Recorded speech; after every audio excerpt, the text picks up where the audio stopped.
মিলির ফোন বাজছে। স্ত্রীর ফোনে অচেনা একটা ছেলে কল করছে দেখেও ফোন রিসিভ করতে পারছে না শাহরিয়ার। কারণ তাদের বিয়েটা আর পাঁচটা সাধারণ বিয়ের মতো করে হয়নি। মিলির অমতে, অনিচ্ছায় হয়েছে। সেটাও খুব বাজে পরিস্থিতিতে। এরকম বিয়ে কোনো মেয়ের জীবনে কাম্য নয়। বিশেষ করে মিলির মতো মেয়ের তো নয়। সত্যি বলতে সে তো নিজেও কখনো কল্পনা করতে পারেনি যে মিলি তার বউ হবে বা হতে পারে। মিলি অনন্যা, অতুলনীয়।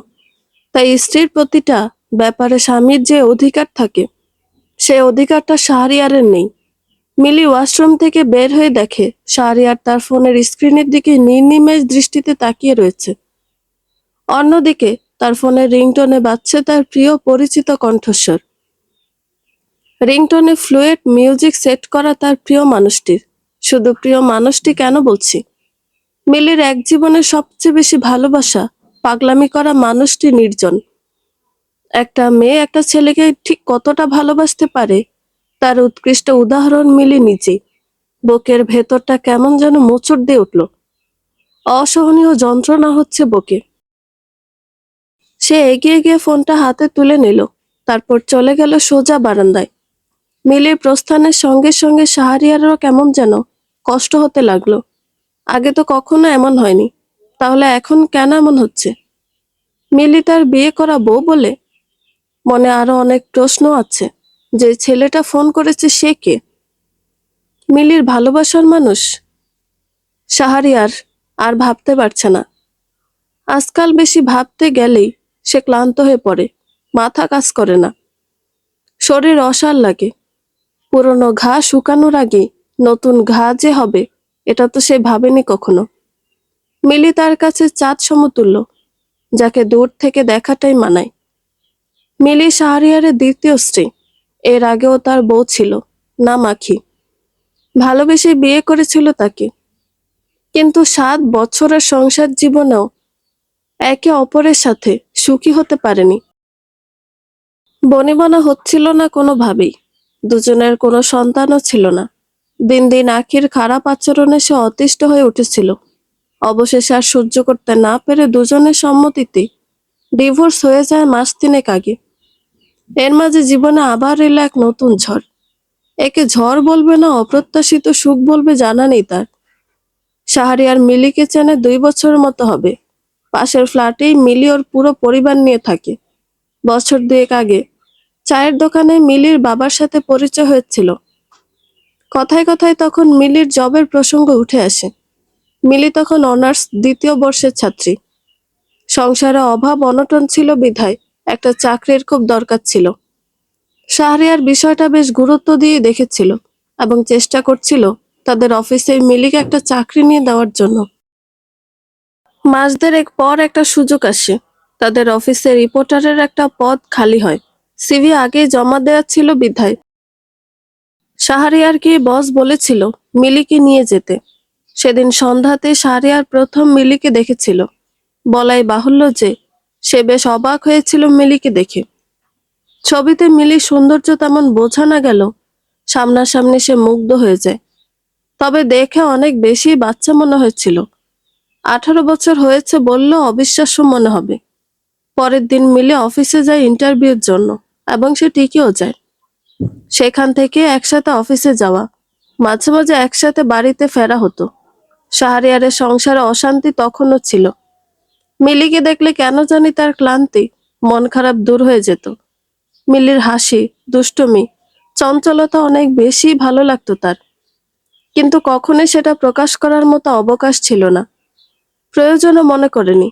কিন্তু তখনও কি ভেবেছিল এক অনাকাঙ্ক্ষিত ঘটনায় মিলি তার বউ হয়ে যাবে? 3 বার নির্জন কল করার পর আর কল করেনি। কাঁপা কাঁপা হাতে ফোনটা ধরেও রিসিভ করতে পারেনি মিলি। রিসিভ করে সে কি বলবে? বিয়ে হয়ে গেছে তার? এটা সে কি করে বলবে? কেন এমন হয়ে গেল তার সাথে? কোন মুখে সে নির্জনের সামনে গিয়ে দাঁড়াবে? নির্জনের সাথে তার প্রণয়ের সম্পর্ক নেই, বলা যায় একপাক্ষিক ভালোবাসা। কিন্তু মুখে নির্জন ভালোবাসে না বললেও তার আচার আচরণ এবং অনেক কথাবার্তায় মিলির মনে হতো নির্জনও হয়তো তাকে ভালোবাসতো।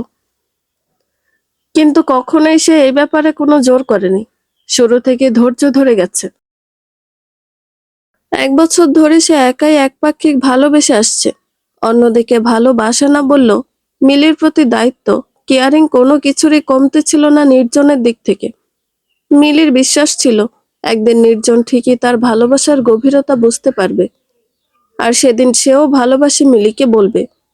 কিন্তু তার আগে এক দমকা বাতাসে সব লণ্ডভণ্ড হয়ে গেল, এলোমেলো করে দিয়ে গেল মিলির সাজানো সুন্দর ফুলের বাগানের মতো জীবনটাকে।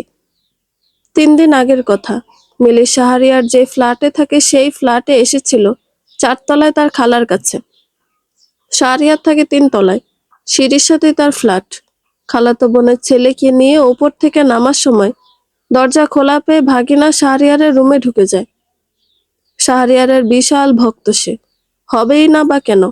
দোকানে গেলে এটা সেটা কিনে দেবে, ঘুরতে নিয়ে যাবে। বাচ্চারা তো এগুলো পেলেই খুশি।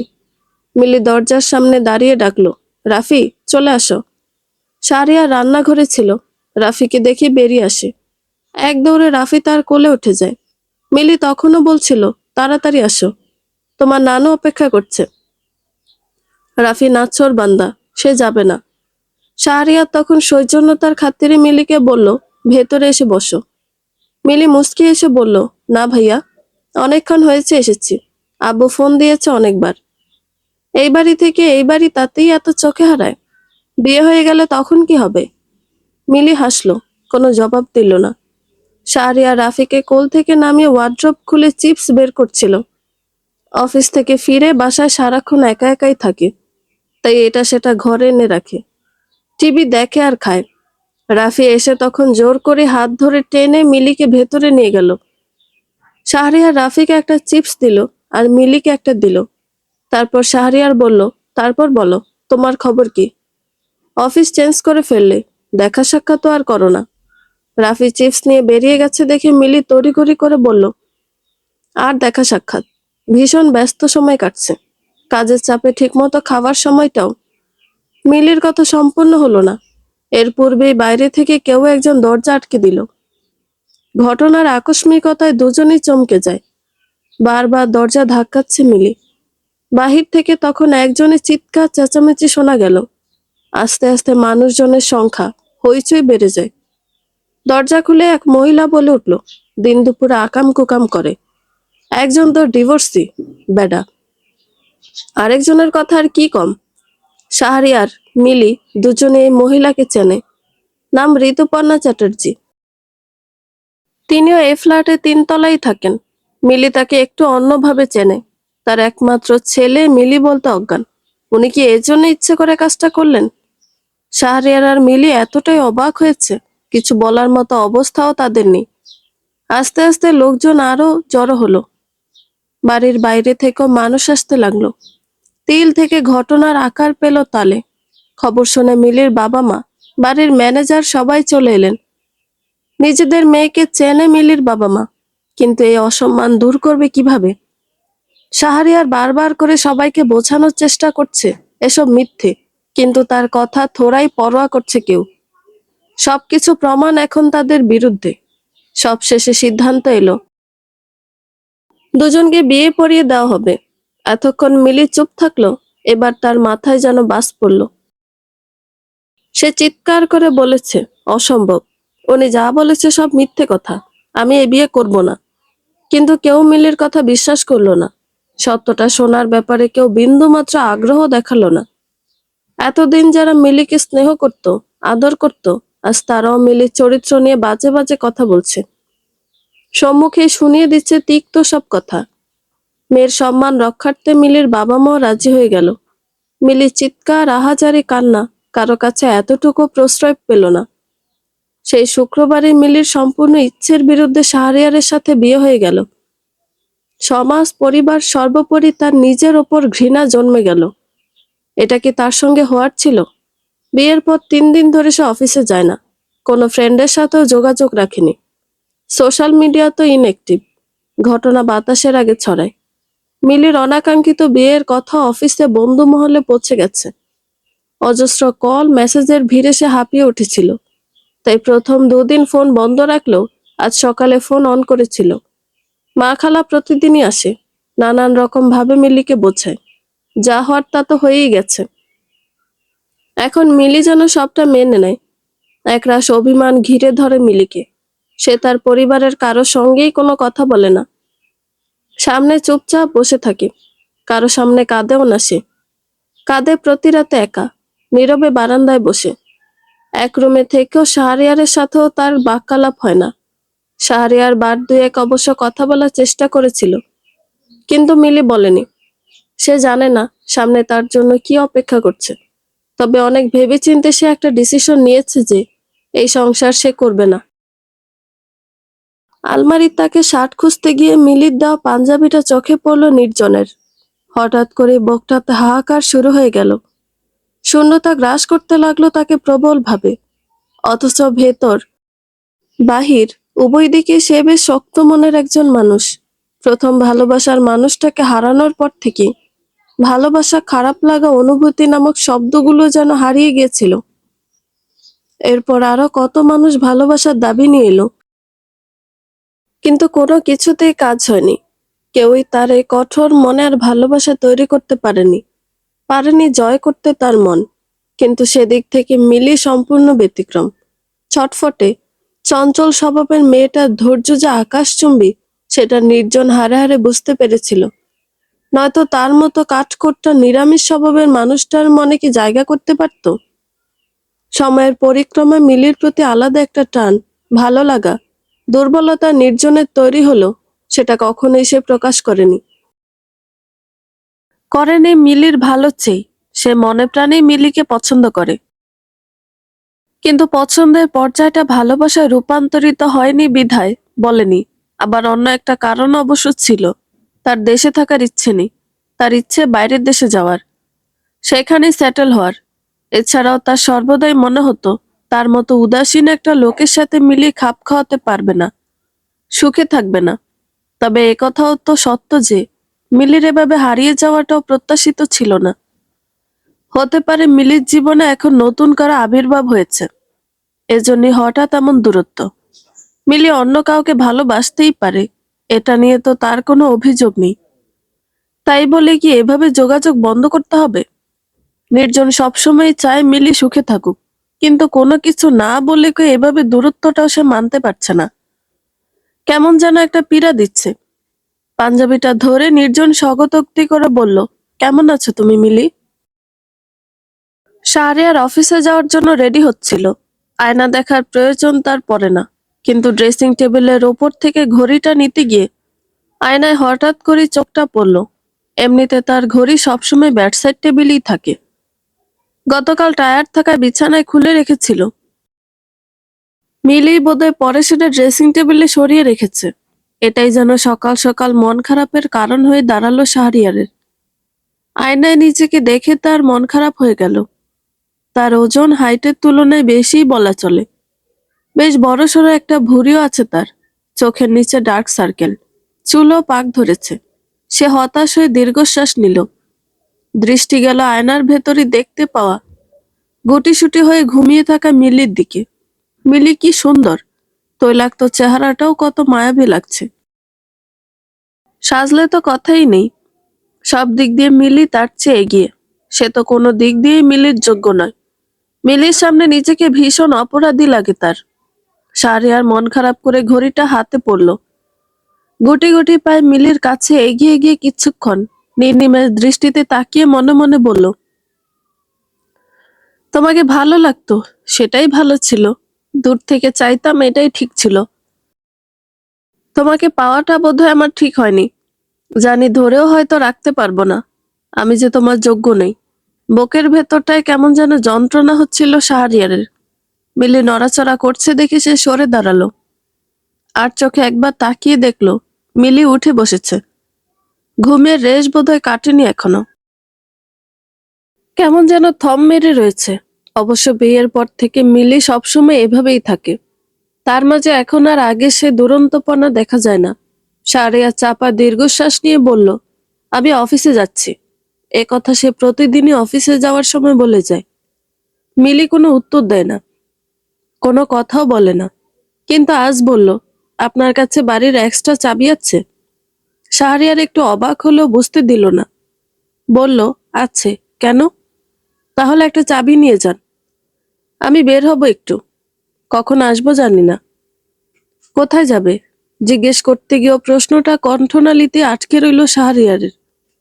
জিজ্ঞাসাবাদ কিংবা কৈফিয়ত চাওয়ার মতো অধিকার তো তার নেই। তাই সে শুধু ছোট করে বলল, আচ্ছা। শাহরিয়ার চলে যাওয়ার পর মিলি দরজা বন্ধ করে দিল। কিছুক্ষণ চুপ করে দাঁড়িয়ে থেকে ভাবল কি করবে। গতকাল ফোন অন করলো, আবারও বন্ধ করে রাখতে হয়েছে। না, নির্জনের জন্য নয়। নির্জন আর ফোন করেনি। মানুষটাকে মিলি খুব ভালো করে চেনে, যার মধ্যে অনুভূতির চেয়ে আত্মসম্মান অনেক বেশি। আচ্ছা, সে এখন কেমন আছে? ভালো আছে নিশ্চয়ই। এখন তার মিলি যন্ত্রণা তাকে সহ্য করতে হচ্ছে না, কিন্তু মনের কোথায় যেন একটা কষ্ট প্রতিনিয়ত তাকে শেষ করে দিচ্ছে। নির্জনের সাথে কথা বলতে না পেরে ভেতর থেকে শেষ হয়ে যাচ্ছে সে। ইচ্ছে করলেই কথা বলা যায়, কিন্তু কোথায় যেন একটা অদৃশ্য দেয়াল, প্রাচীর টপকে যাওয়ার কোনো রাস্তাও নেই। সেই বাধাটা কি শাহরিয়ারের সাথে তার বিয়ে? মিলি কেঁদে ফেলল। নিশ্চুপ কান্না নয়, হাউমাউ করে কাঁদছে সে। ফ্লোরে বসে মাথার চুল টেনে ধরে কাঁদছে সে। তার এই কষ্ট কাকে দেখাবে সে? কেউ তাকে বোঝে না, বোঝার চেষ্টাও করে না। কাউকে সে মনের কথা খুলে বলতে পারে না। পরিবারকে বলবে? তারা বলে মেনে নে। যেখানে মনই নেই সেখানে মেনে কিভাবে নেবে সে? বন্ধুদের বলবে? তাদের সামনে যাওয়ার যেন মুখও নেই। কেউ তার কথা শোনার বদলে কিভাবে এসব হলো, আসলেই সে এসব করেছে কিনা, এসব জানার আগ্রহটাই তাদের বেশি। কিন্তু মিলির তো এই বিষয়ে কারোর সাথে কোনো কথা বলতে ইচ্ছে করে না, কৈফিয়ত দিতে ইচ্ছে করে না। সে ভরসা করার মতো একটা কাজ চায়, যাকে জড়িয়ে ধরে কাঁদতে পারবে একটু, মনের কষ্টগুলো উগড়ে দিতে পারবে। কিন্তু এমন মানুষের যে বড়ই অভাব এখন তার। মিলির এই দুর্ভাগ্যের কথা কাছে দূরে সবাই জানলো, ওর বেস্ট ফ্রেন্ড মৌমিতা এখনো জানে না। এর কারণও আছে। মৌমিতা সব ধরনের সোশ্যাল মিডিয়া থেকে দূরে আছে, এমনকি সবার সাথেও কোনো যোগাযোগও রাখেনি। একমাত্র মিলি ছাড়া আর কারো কাছে মৌমিতার ফোন নাম্বারও নেই। স্বামী সন্তান সংসার নিয়ে মৌমিতা নিজের মতো সুখে আছে। আগের মতো সবসময় কথা না হলেও মাঝে মাঝে মিলির সাথে ওর ফোনে কথা হয়। সব পরিস্থিতিতে মিলিকে সামলে নেয়। এই অসময়ে মিলির এখনো ওর কথাটাই মনে হচ্ছে। তাই সে সিদ্ধান্ত নিয়েছে আজ সে আবার যাবে মৌমিতার শ্বশুর বাড়ি। মিলি নিজেকে সামলে নিয়ে ফ্রেশ হয়ে রেডি হয়ে নিল। ফোন এখনো অন করেনি। সে কারোর সাথে যোগাযোগ রাখতে চায় না। তার নিজের বাড়ি থেকে কেউ এলো, মিলি এড়িয়ে চলে, কথা বলে না। বন্ধ ফোন ব্যাগে রাখতে গিয়ে তার মনে পড়ল যে তার কাছে কোনো ক্যাশ টাকা নেই। নিজের বাসায় গিয়ে যে নিজের টাকাই নেবে সেটা সে চাচ্ছে না। আসলে সে কারো কাছে কোনো জবাব দিয়ে দিতে চাচ্ছে না। পরে মনে হলো তার বিকাশে কিছু টাকা আছে। কত আছে এক্সাক্ট অ্যামাউন্ট তার মনে নেই। তাই চেক করার জন্য ফোন অন করতে শাহরিয়ারের একটা মেসেজ এলো। মেসেজ ওপেন করে দেখলো, তুমি বের হবে বলেছিলে, আমার জানা মতে তোমার কাছে কোনো টাকা নেই এখন। তাই কিছু টাকা ডাইনিং টেবিলের ওপর রেখে এসেছি, বন্ধু হিসেবে না হয় টাকাটা নিও। মিলি কয়েক সেকেন্ড মেসেজে চোখ বুলিয়ে অ্যাকাউন্টে অ্যামাউন্ট চেক করে দেখলো 4,000 টাকা আছে। এটাই অনেক। সে শাহরিয়ারের টাকা নেয়নি, এমনকি কত টাকা রেখে গেছে গুনেও দেখেনি। তালা দিয়ে বাড়ির বাইরে বের হওয়ার পর অনেকগুলো কৌতূহলী চোখ দেখতে পেল সে, যাদের প্রত্যেকেই মিলির দিকে তাকিয়েছিল। কয়েকজনের চাপা কথাবার্তাও তার কানে এলো। একজন মহিলা আরেকজনকে বলছে, এই যে এই মাইয়াডারি ধরা খায়া বিয়া হইছে। মিলি প্রতিবাদী হলেও এখানে তার কিছুই বলার নেই। দাঁতে দাঁত চেপে সে হাঁটছে। সেই সঙ্গে তার বুকটাও মনে হয় ফেটে যাচ্ছিল। হঠাৎ তার পাশে ঝড়ের বেগে উপস্থিত হলো রাহুল, ঋতুপর্ণা চ্যাটার্জির ছেলে। রাহুল মিলিকে চেনে মাস 6 হবে। মিলি বলতে সে অজ্ঞান। বয়সে মিলির চেয়ে 2 বছরের ছোট। ধর্ম আলাদা, কিন্তু তার কাছে এসব কিছুই ম্যাটার করে না। সে মিলিকে ভালোবাসে, সারা জীবন একসাথে থাকতে চায়। ছেলের এই পাগলামি সম্পর্কে অবগত ছিলেন ঋতুপর্ণা চ্যাটার্জি নিজেও। সম্ভবত এই কারণেই তিনি ছেলেকে মিলির থেকে দূরে রাখতে গিয়ে মিলির এত বড় ক্ষতিটা করে দিলেন। রাহুল হাঁপাচ্ছে। মিলি কিছু বলল না, থামলও না। সে চুপচাপ হাঁটছে। রাহুলও পাশাপাশি হাঁটতে হাঁটতে হাঁপিয়ে বলল, একটু তো দাঁড়ান প্লিজ, আপনাকে বারান্দা থেকে দেখে এতগুলো সিঁড়ি দৌড়ে নেমেছি। মিলি শান্ত জবাব, আমি তোমাকে আসতে বলিনি, পিছু ঘোরা বন্ধ করো। কেন? কেন মানে? তুমি জানো না কিছু? আমি সব জানি, কিন্তু আমি কিছুই বিশ্বাস করি না। কি বিশ্বাস করো না তুমি? যা শুনেছি, আপনি কখনো এমন কোনো কাজ করতে পারেন না। আমি চিনি আপনাকে, আমার মাই যে এসব করেছে এবং ইচ্ছে করেই, সেটাও আমি জানি। মিলি তীক্ষ্ণ দৃষ্টিতে তাকালো, কিন্তু কিছু বলল না। রাহুল নিজেই বলল, আপনি তো ইচ্ছে করে এই বিয়েটা করেননি, আপনাকে ফাঁসানো হয়েছে। আপনি ডিভোর্স দিন তাকে, তারপর আমরা বিয়ে করে নেব, আর মায়েরও তখন শিক্ষা হবে। মিলি দাঁড়িয়ে পড়ল, কঠিন স্বরে বলল, রাহুল, তোমাকে আমি এর আগেও শতবার বুঝিয়েছি, তখনও তুমি বোঝোনি। ভেবেছিলাম একটা সময় পর তুমি ঠিক হয়ে যাবে, কিন্তু এখন মনে হচ্ছে তোমার পাগলামিটা আসলে খুব সহজে ঠিক হওয়ার নয়। আমি আগেও বলেছি, এখনো বলছি, তোমার আর আমার সম্পর্ক কখনোই সম্ভব না। এর কারণগুলো তুমি জানো। তার চেয়েও বড় কথা হচ্ছে, তখন তুমি জানতে যে আমি অন্য একজনকে ভালোবাসি। তোমাকে ভালো না বাসার এটাও একটা কারণ। আর এখন বর্তমানে আমার যে সিচুয়েশন, আমি খুব বাজে সময় কাটাচ্ছি। দয়া করে এর মাঝে তুমি আমাকে এক্সট্রা আর কোনো পেন দিও না। এভাবে পিছু ঘোরা বন্ধ করো। সম্মান যা যাওয়ার তা চলে গেছি। তোমার দ্বারা যেন লোকে আরো মশলা না মেশাতে পারে। প্লিজ, আমাকে আমার মতো থাকতে দাও। আমি কি করব না করব, কি করা উচিত, সেটা শুধুমাত্রই আমার ডিসিশন। তবে এতটুকুই শুধু জেনে রাখো, আমি যাই করি না কেন, তোমার সাথে আমার সম্পর্ক কখনোই সম্ভব নয়, আর হবেও না। মিলি নিজের কথা শেষ করে রিকশায় উঠে গেল। রাহুল আর পিছু করেনি, কেবলমাত্র ফাঁকা দৃষ্টিতে মিলি চলে যাও দেখছে। সম্পর্ক যদি সম্ভবই না হয়, এতই যখন বাধা, তাহলে বিধাতা নিষিদ্ধ মানুষটার প্রতি ভালোবাসা কেন দিল? অফিসে সারাটা দিন কাটলো নির্জনের উদাসীন ভাবে। সে তার নিজের কাজ নিয়ে খুব সচেতন, কাজে ফাঁকি দেওয়া তার স্বভাবে নেই। কিন্তু গতকাল মিলির ফোন খোলা পেল, রিংও হলো, অথচ মিলি রিসিভ করলো না, এমনকি কল ব্যাকও করলো না। কি এমন হলো হঠাৎ?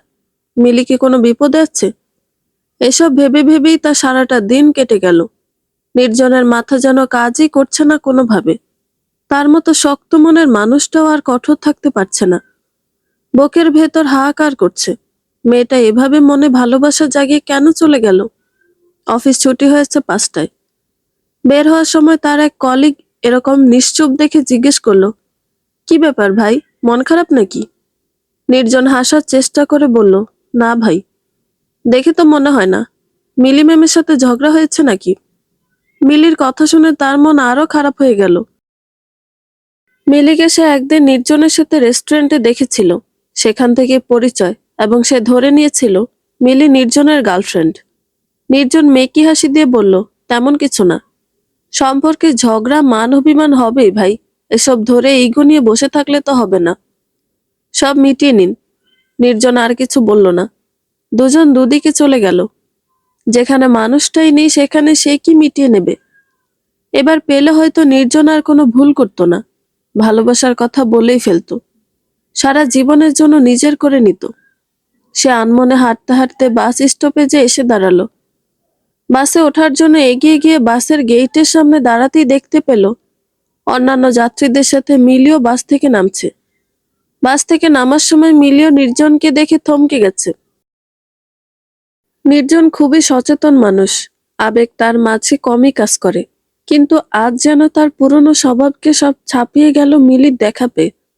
এতক্ষণ মেঘলা আকাশ থম মেরে থাকলো, এবার শুরু হয়েছে মুষলধারায় বৃষ্টি। বাস চলে গেছে। যারা আছে তারা দৌড়াদৌড়ি করে ছাউনি খুঁজছে নিজেদের বৃষ্টিতে ভেজা থেকে বাঁচানোর জন্য। এদিকে কেবল নির্জনই ব্যতিক্রম। নিজের স্বভাবের ব্যতিক্রম কাজটাও সে আজ করে ফেলল। জড়িয়ে ধরল মিলিকে। নির্জন এবং মিলি ভেজা অবস্থায় একটা রেস্টুরেন্টে বসে আছে। মিলি এতদিন কোথায় ছিল, কি হয়েছিল, ফোন বন্ধ কেন, এসব প্রশ্ন একটার পর একটা করেই যাচ্ছে নির্জন। কিন্তু মিলি নিরুত্তর ও নিশ্চুপ। মাথা নত করে সে নখ খুঁটছে, মনে মনে ভাবছে কি করে সে নির্জনের সামনে সত্যিটা বলবে। অবশ্য আজ হোক বা কাল, নির্জনকে তো সত্যটা জানাতেই হবে। মিলি, চুপ করে কেন আছো? নির্জনের প্রশ্নে মিলি মাথা উঁচু করে তাকালো। নির্জন ফের প্রশ্ন করলো, কোথা থেকে আসলে এখন? মিলি মুখ খুলল, বলল সাভার। কেন? মৌমিতার বাসায় গিয়েছিলাম। তোমার বেস্ট ফ্রেন্ড যে? হুম। এতদিন কি ওখানেই ছিলে? না। তাহলে? মিলি আবার চুপ হয়ে গেল। নির্জন নড়ে চড়ে বসে বলল, আমাকে বলো না কি হয়েছে। বাসায় কোনো প্রবলেম? তুমি তো এমন ছিলে না। আগে তো অনেক ছোট ছোট বিষয়গুলো আমার সাথে শেয়ার। আমার বিয়ে হয়ে গেছে। নির্জনের পুরো কথা শেষ হওয়ার পূর্বে রুদ্ধশ্বাসে বলে ফেলল মিলি। নির্জন চোখ বড় বড় করে তাকিয়ে আছে। পরক্ষণে হেসে বলে, তুমি মজা করছো? না। দেখো মিলি, তোমার চঞ্চলতা আমার পছন্দ, কিন্তু সিচুয়েশনও তো তোমাকে বুঝতে হবে। আমি মজা করছি না, কোনো মিথ্যাও বলছি না। সত্যি আমার বিয়ে হয়ে গেছে। কবে? 13 তারিখ। নির্জন কি বলবে বুঝতে পারছে না। আজ যখন মিলিকে দেখলো তখনই ভেবে নিয়েছে আজই সে মনের কথা মিলিকে জানিয়ে দেবে। কিন্তু এত বড় সারপ্রাইজ যে মিলি তাকে দেবে তা তো সে আশা করেনি। সে কোনো রকম ভাবে জিজ্ঞেস করলো, পারিবারিকভাবে? মিলি দুদিকে মাথা নাড়ালো। রিলেশন করে বিয়ে করেছো তুমি? মিলি ধরে আসা কণ্ঠে বলল, ভালো তো আমি তোমাকেই বাসি। রিলেশন করে বিয়ে করব কিভাবে? যাই হোক, এই কয়েকদিনে অনেক কিছুই ঘটে গেছে। সেসব জেনে এখন আর লাভ নেই। আজ থেকে তুমিও শান্তিতে থাকতে পারবে। এসব কথার মানে কি? বিরক্ত করার জন্য তো আর আমি রইলাম না। আসছি, ভালো থেকো। মিলি উঠে দাঁড়ালো। নির্জনকে ছেড়ে চলে আসার সময় তার মনে হচ্ছিল কেউ তার হৃদয়টাকে এফোর ওফর করে দিচ্ছে। মানুষটাকে আর কখনো বলা হবে না, আমি তোমাকে অসম্ভব রকম ভালোবাসি। মিলি সবার আগে নিজের বাড়িতে গেল। মা, বাবা, খালামণি, ফুফু, নানু সবাই ছিল। মিলিকে এভাবে ভেজা দেখে মা জিজ্ঞেস করলেন, এভাবে ভিজলি কিভাবে? কোথায় গিয়েছিলি? একটু থেমে ফের বললেন, যা আগে কাপড় পাল্টে আয়। কথা আছে আমার। ভেজা কাপড় চোপড় আগে পাল্টে আয়। না, চলে যাব আমি। তোমাদের একটা কথা জানাতে এসেছি। সবাই উৎসুক হয়ে মিলির মুখের দিকে তাকিয়ে আছে। মা জিজ্ঞেস করলেন, কি কথা? মিলি কয়েক সেকেন্ড সময় নিয়ে সবার মুখের দিকে তাকালো। তারপর দীর্ঘশ্বাস নিয়ে বলল, আমি ওনার সাথে সংসার করব না। যত তাড়াতাড়ি সম্ভব আলাদা হয়ে যাব। ফুফু প্রায় আঁতকে উঠে বললেন, আলাদা হবি মানে কি? তালাক দিবি?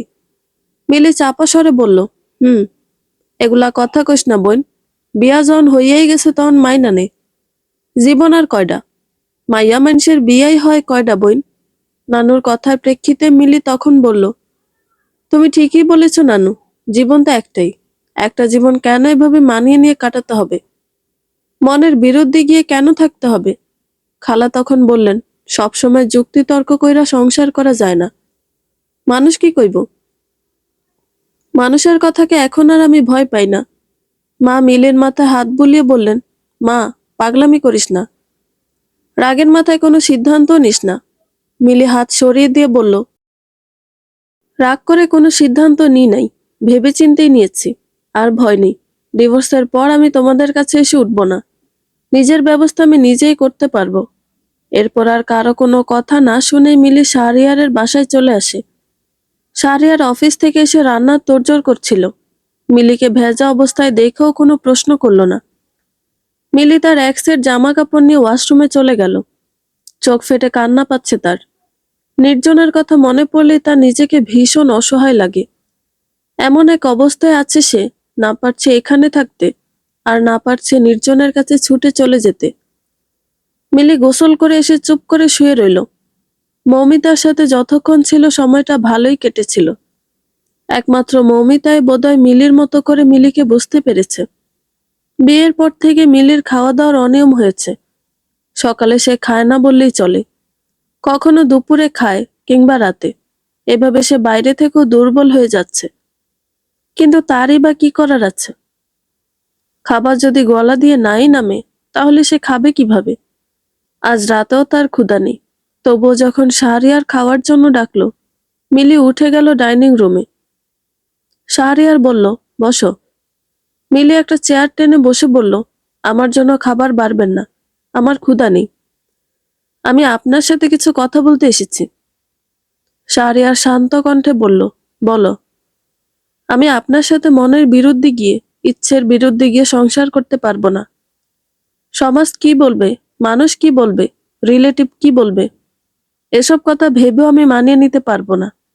তাছাড়া এরা যে আমার কত কাছের আর কতটা ভালো চায়, সেটা তো আমি আমার বিপদের সময় দেখেছি। আপনাকে আমি চিনি অনেক সময় ধরে, সম্মান করি আমি আপনাকে, কিন্তু সেই সম্মানের জেদ ধরে আমি জোর করে সংসার করতে পারবো না।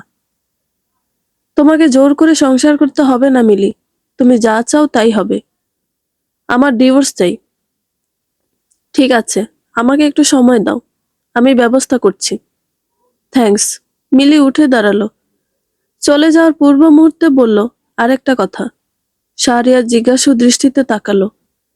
মিলি বলল, আমি কাল থেকে অফিসে জয়েন করব, আর ওখানেই হোস্টেলে থাকব। আমি আসলে এখানে টিকতে পারছি না। মানুষের নিন্দে মন্দ, বাঁকা চাহনি আমাকে মাথা উঁচু করে দাঁড়াতে দিচ্ছে না। কিন্তু আমি এভাবে ভেঙেও পড়তে চাই না। তুমি যেটা ভালো বুঝবে, যেটাই তোমার ভালো হবে সেটাই করবে। জীবন তোমার, সিদ্ধান্তও তোমার, আমার কোনো আপত্তি নেই। মিলি কয়েক সেকেন্ড দাঁড়িয়ে থেকে রুমে চলে গেল। শাহরিয়ার ফোঁস করে একটা দীর্ঘশ্বাস নিয়ে খাবারগুলো ঢেকে রাখলো। ক্ষুধা কেন যেন মিটে গেছে তার। তাহমিনা বেগম ছেলেকে খাওয়ার জন্য ডাকতে এসে দেখলেন নির্জন উদাসীন দৃষ্টি মেলে জানালার কাছে বসে আছে। অফিস থেকে আসার পরই কেমন যেন ঝিম মেরে আছে। তিনি ছেলের কাঁধে হাত রেখে জিজ্ঞেস করলেন, কি হয়েছে? নির্জন চকিতে পাশে তাকিয়ে বলল, কই, কিছু না তো। এমন মনমরা লাগছে কেন? তেমন কিছু না, একটু টায়ার্ড। খেয়ে শুয়ে পড়ো, ভালো লাগবে। ক্ষুধা নেই এখন মা, পরে খাবো, তোমরা খেয়ে নিও। তাহমিনা বেগম আর জোর করলেন না। জোর করে অবশ্য বিশেষ কোনো লাভ নেই। তিনি জানেন, তাই নিঃশব্দে চলে গেলেন। নির্জনের প্রতিটা মুহূর্তে যেন মিলেমিশে আছে। রেস্টুরেন্টে বলা কথাগুলো বিশ্বাস করতে এত কষ্ট হচ্ছে। যখন বলল মিলির বিয়ে হয়ে গেছে, তখন অদৃশ্য একটা চাকু যেন কেউ ঠিক তার বুকের বাম পাশে ঢুকিয়ে দিয়েছে। আগের সময়গুলোর কথা ভীষণ মনে পড়ছে এখন। কত পাগলামি না করেছে মেয়েটা। একদিন কথা হয়নি বলে কেঁদে কেটে বুক ভাসিয়েছে। অফিসের সামনেও চলে গেছে। মেয়েটার চঞ্চলতায় তার ভেতরের কঠিন সত্ত্বে একটু একটু করে গলে গেছে। এখন আর সেই মেয়েটা নেই। কিভাবে যেন মুহূর্তে বহু ক্রোশ দূরে চলে গেছে, ধরা ছোঁয়ার বাহিরে। মিলি যতবার ভালোবাসার আবদার নিয়ে আসতো, নির্জন ততবার সে আবদার এড়িয়ে যেত। মিলি তবুও একই আবদার করত। কখনো অভিমানী হয়ে, আবার কখনো বা মজার চলে বলতো, এত ভালোবাসি তো, তাই এত অবহেলা। এখন আছি, বুঝছো না, যেদিন থাকবো না সেদিন বুঝবে। নির্জনের বুক চিরে দীর্ঘশ্বাস বেরিয়ে আসে। নিকোষ কালো অন্ধকার আকাশ পানে তাকিয়ে স্বগতোক্তি করে বলে, সত্যি এখন আমি বুঝতে পারছি মিলি। কিন্তু কি নিদারুণ কষ্ট সয়ে নিতে হচ্ছে আমায়, সেটা হয়তো তুমি কখনো বুঝবে না, জানবেও না। পরদিন সকালে অফিস টাইমের 1 ঘন্টা আগেই নিজের প্রয়োজনীয় জিনিসপত্র নিয়ে বাড়ি থেকে বের হয়ে গেল মিলি। প্রয়োজনীয় জিনিসপত্র বলতে তার কয়েকটা জামা কাপড় এবং কয়েকটা বোরকা শুধু। শাহরিয়ার অনেকবার বলেছিল সকালে নাস্তাটা করে যেতে, কিন্তু মিলি করেনি। মিলি বর্তমানে এসে উঠেছে তার কলিগ সুলতানার কাছে। ওর সাথে হোস্টেলে থাকবে মিলি। ভাগ্যক্রমে একটা সিট পেয়েছিল এই অসময়ে। সুলতানা পুরো ব্যাপারটা না জানলেও এতটুকু আন্দাজ করতে পেরেছে যে কিছু একটা অঘটন ঘটেছে, নয়তো এতদিন অনুপস্থিত থাকার মতো মেয়ে মিলি নয়। মিলির বর্তমান চেহারার করুণ অবস্থা দেখে সুলতানারও জিজ্ঞেস করার আর সাহস হয়নি। হয়তো মিলি নিজেই বলবে পরে। সে জোর জবরদস্তি করে হালকা নাস্তা করালো মিলিকে। অফিসে গিয়ে বসের তোপের মুখে পড়েও মিলি চুপ করে রইল। প্রথমে রাগারাগি করলো, বস পরক্ষণে চুপ হয়ে গেলেন। মিলি অফিসে ভালো একজন স্টাফ, বলতে গেলে কখনোই অ্যাবসেন্ট করে না। অনেক সময় অসুস্থ শরীর নিয়েও মিলিকে ডিউটি করতে দেখা গেছে। তিনি নিজের রাগকে কন্ট্রোল করে মিলিকে বসতে বললেন। জিজ্ঞেস করলেন, কি হয়েছিল তোমার? ফোন কেন বন্ধ ছিল? মিলি বিষয়টা গোপন রাখলো না, বলল সব। বস তাকে স্নেহ করেন বিধায় মিলি ভরসা করেই বলল। তাছাড়া আজ কেউ কিছু জানে না মানে পরে যে জানবে না এমন তো কোনো কথা নেই। মিলি বলার আগে যদি ঘটনাটি অন্য কেউ আগে জানে তাহলে সেটা বিশ্রী রূপ নেবে। বস বেশ বিস্মিত হয়ে বললেন, এভাবে বিয়ে হয়ে গেল? তাই বলে তুমি ফোন বন্ধ রাখবে কেন? আমার রাখতে এখানেই হয়েছে। সবকিছু থেকে লুকিয়ে থাকাটা কি কোনো সমাধান হতে পারে? তোমাকে তো চিনি অনেক দিন হলো। তুমি তো সমস্যা কিংবা বিপদ দেখে পালিয়ে বেড়ানোর মেয়ে নও, যথেষ্ট স্ট্রং। মিলি ফোঁস করে একটা দীর্ঘশ্বাস নিয়ে বলল, আসলে সবকিছু চোখের পলকে এমন ভাবে বদলে গেল যে আমি পরিস্থিতির সাথে কিছুতেই মানিয়ে নিতে পারছিলাম না। কিন্তু পরে উপলব্ধি করতে পেরেছি আমি ভুল পথে হাঁটছি। তাই এখন ভুলগুলো শুধরানোর চেষ্টা করছি। খুবই ভালো সিদ্ধান্ত। যে কোনো সমস্যায় আমি সাথে আছি। কোনো কিছু দরকার হলে আমায় বলবে। মিলি মাথা নাড়ালো। বস বললেন, ঠিক আছে, যাও কাজ করো। মিলি নিজের ডেস্কে এসে বসলো। কিছুক্ষণ থম মেরে বসে থেকে কাজে মন দেওয়ার চেষ্টা করলো সে। যদিও প্রথম দিকে বিষয়টা বেশ অসম্ভবই ছিল, কিন্তু পরক্ষণে সে কাজে মন বসাতে সক্ষম হয়েছে। সারাদিন তার কিভাবে কেটেছে সে জানে না, তবে অন্যান্য দিনের তুলনায় ভালো কেটেছে। বিকেলে 5টার দিকে ছুটি হলে সে ফোন ওপেন করে। সাথে সাথে বাড়ি থেকে ফোন আসে তার। বাবা ফোন করেছেন। মিলি ফোন রিসিভ করতে ওপাশ থেকে বাবা ব্যস্ত কণ্ঠে জিজ্ঞেস করলেন, কোথায় আছিস তুই মিলি? মিলি উত্তর দেওয়ার পূর্বেই একজন পুলিশ অফিসার সামনে এসে দাঁড়ালেন। জিজ্ঞেস করলেন, আপনার নামই কি মিলি? মিলি কান থেকে ফোন নামিয়ে বলল, জি। আপনার হাজবেন্ডের নাম শাহরিয়ার? মিলি কয়েক সেকেন্ড নিশ্চুপ থেকে গোপনে দীর্ঘশ্বাস নিয়ে বলল, হুম। কিন্তু আপনি? আমার ইউনিফর্ম দেখে নিশ্চয়ই বুঝতে পারছেন আমি একজন পুলিশ। তা পারছি, কিন্তু আমাকে কি দরকার? আপনাকে একটু আমাদের সাথে থানায় যেতে হবে জিজ্ঞাসাবাদের জন্য। মিলি ভ্রু কুঁচকে বলল, কিসের জিজ্ঞাসাবাদ? রাহুল চ্যাটার্জি সুইসাইড করেছেন, জানেন? সঙ্গে সঙ্গে মিলির হাত থেকে তার ফোনটা পড়ে গেল। সে নিজের ওপর ভারসাম্য যেন হারিয়ে ফেলছিল। সেই সময় সুলতানা তাকে ধরে ফেলে। পুলিশ অফিসারটি তখন সুলতানাকে বলে, আপনি ওনার কি হন? কলিগ। আপনি ওনার সাথে আসলে ভালো হয়। সুলতানা রাজি হয়ে গেল। ফোনটা তুলে মিলিকে নিয়ে হেঁটে জিপ গাড়িতে উঠল। অফিসার অনেক পরিচিত মানুষই মিলিয়া সুলতানার দিকে কৌতূহলী এবং বিস্মিত দৃষ্টিতে তাকিয়েছিল তখন। কিন্তু মিলির ভ্রুক্ষেপ সেদিকে নেই। তার শুধু মাথার ভেতর ঘুরছে, রাহুল আর নেই দুনিয়ায়। থানায় গিয়ে দেখলো সেখানে শুধু শাহরিয়ার এবং মিলির মা বসে আছে। বাবাকে আগে জিজ্ঞাসাবাদ করে ছেড়ে দেওয়া হয়েছে, কিন্তু মিলির মা মেয়েকে রেখে যেতে চাননি, তাই অপেক্ষা করছিলেন থানায়। ওদিকে বাবা বাইরে বেরিয়ে মিলিকে ফোন করে দূরে কোথাও থাকতে বলতে চাইছিলেন। ভয় হচ্ছিল যদি মেয়ের আবার বড় কোনো ঝামেলায় পড়তে হয়। মিলি একটা চেয়ার টেনে পুলিশ অফিসারের সামনে বসলো। পুলিশ অফিসার আসিফ শিকদার মিলিকে দেখে যার পর না অবাক হয়ে তাকিয়ে আছেন। তিনি মিলিকে চেনেন নির্জনের মাধ্যমে। মেয়েটা যে নির্জন বলতে অজ্ঞান ছিল এটা তো তার চেয়ে আর ভালো কেউ জানতো না। কিন্তু এখন সে শাহরিয়ারের স্ত্রী, আবার রাহুলের সাথে এভাবে জড়িয়ে পড়া, সবকিছু যেন তার ঘেঁটে ঘুটে যাচ্ছিল।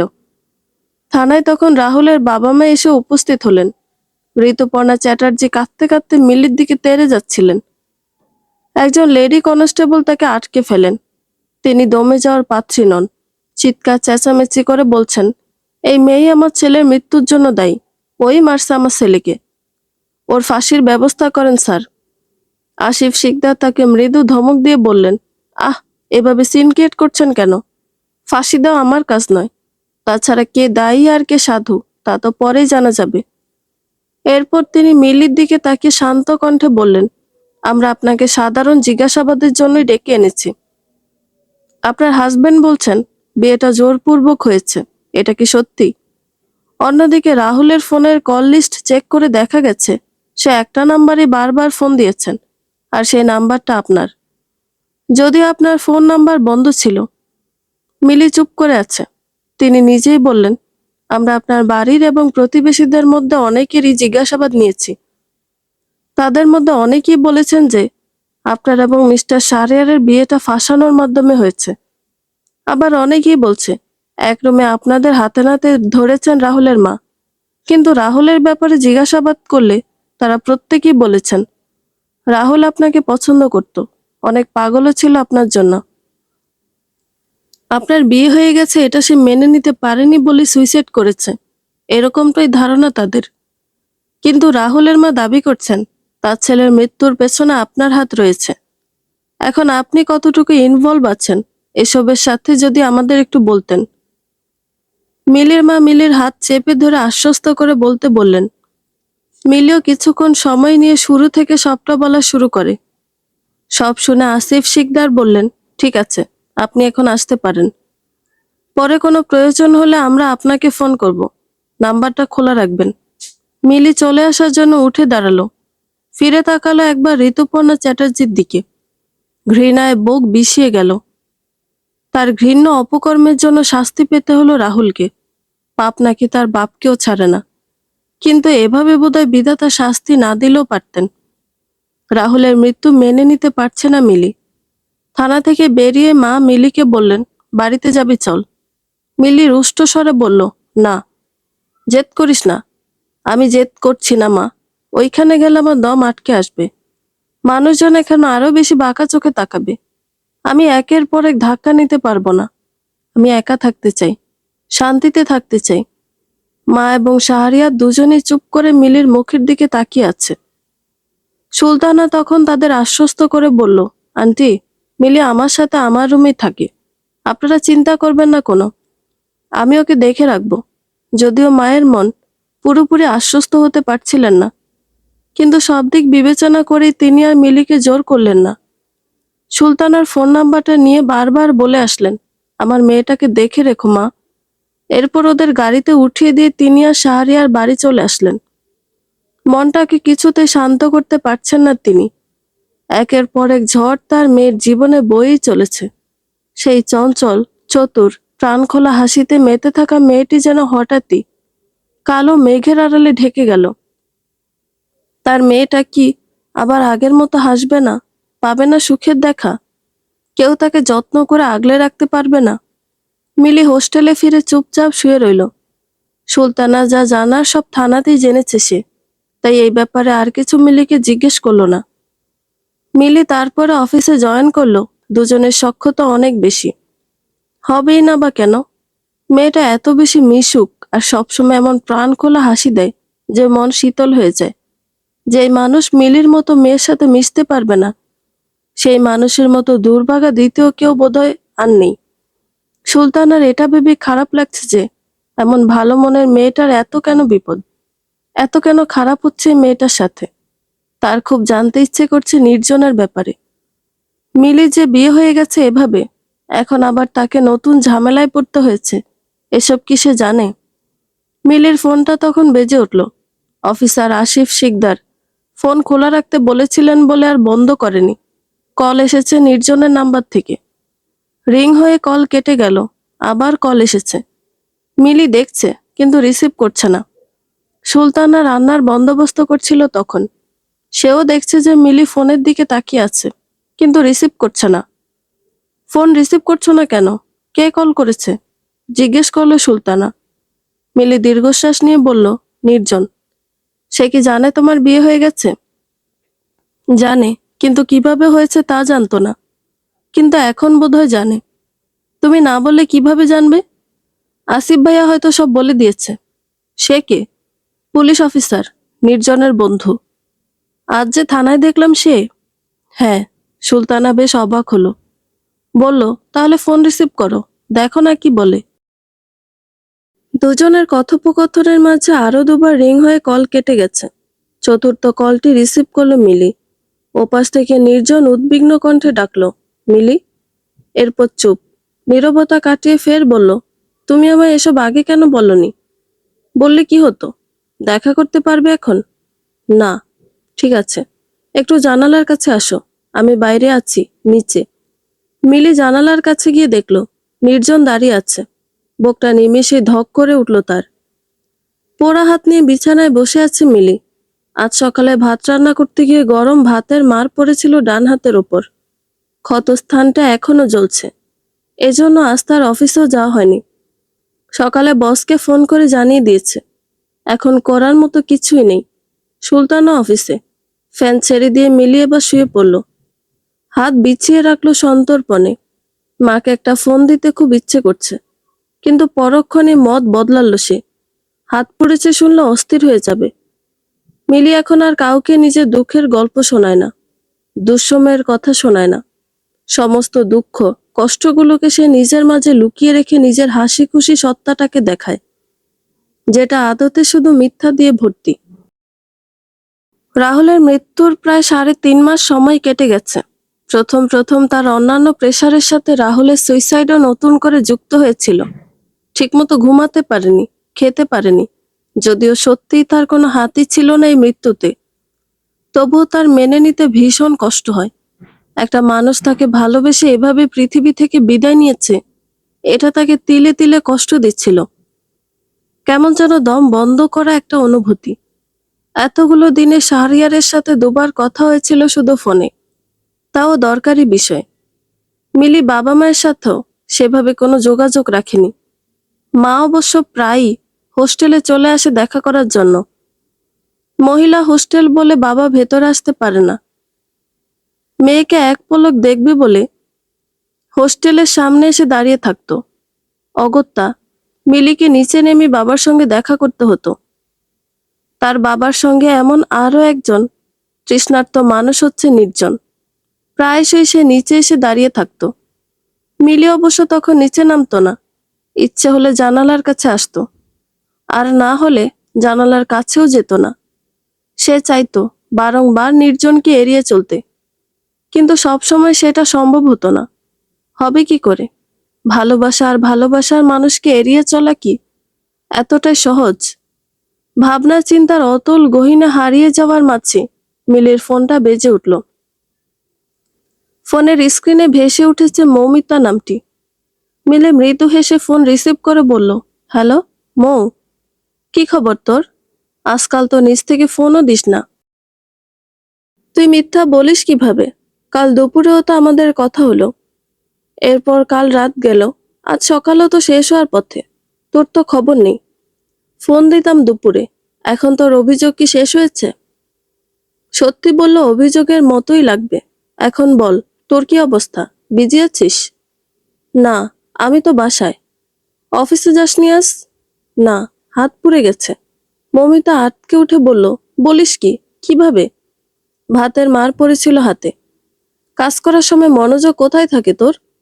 এবার তো নিজের প্রতি একটু মনোযোগী হ। মিলি চুপ করে রইল।